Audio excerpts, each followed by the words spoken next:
Once upon a time, way up north, there was this quaint little town. It was a great place to live, except for one problem.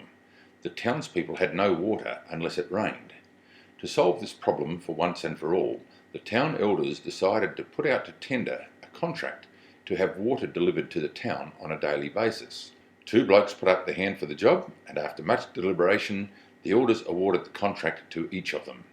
They thought a little competition would keep prices low and also ensure a backup supply of water.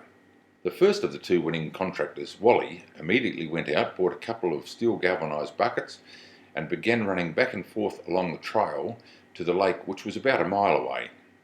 He immediately began making money as he laboured dawn to dusk, hauling water from the lake with his two buckets. He would empty them into the large concrete holding tank that the townspeople had built.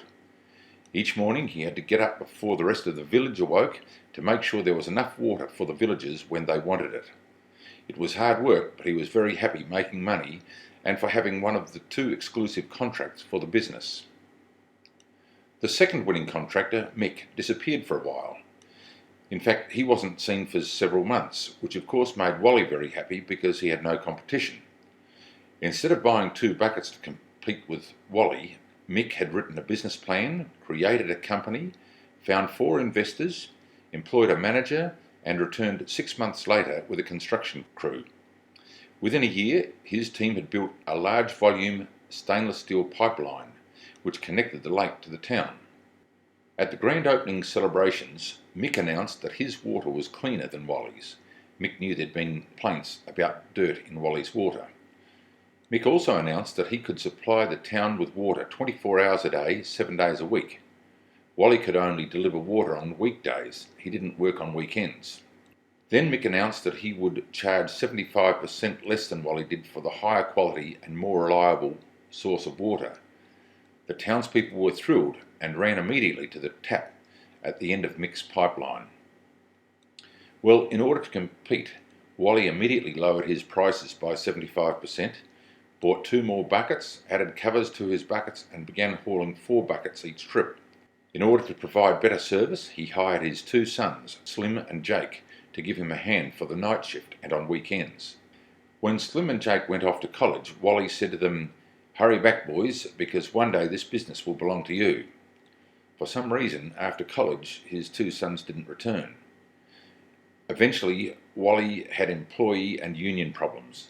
The union was demanding higher wages, better benefits, and wanted its members to only haul 1 bucket at a time.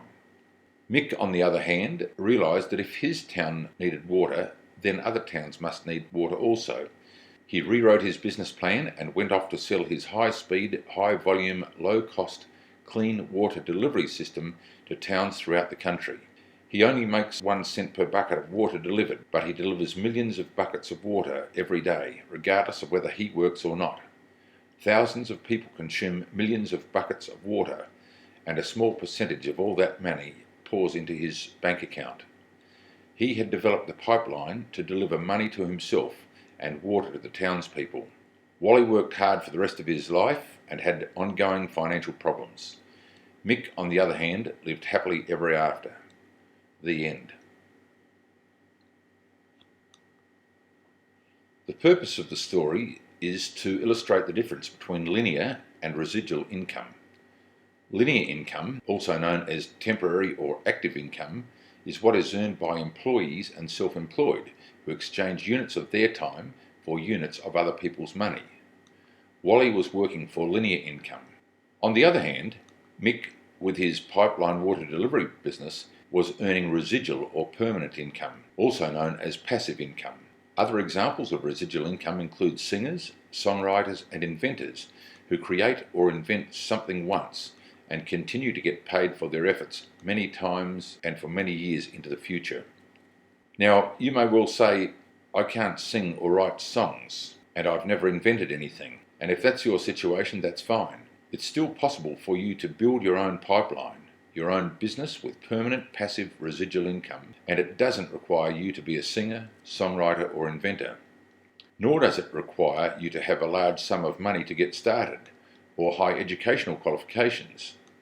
What you do need is a desire to be successful and a willingness to learn about a business model that is viable, ethical and responsible.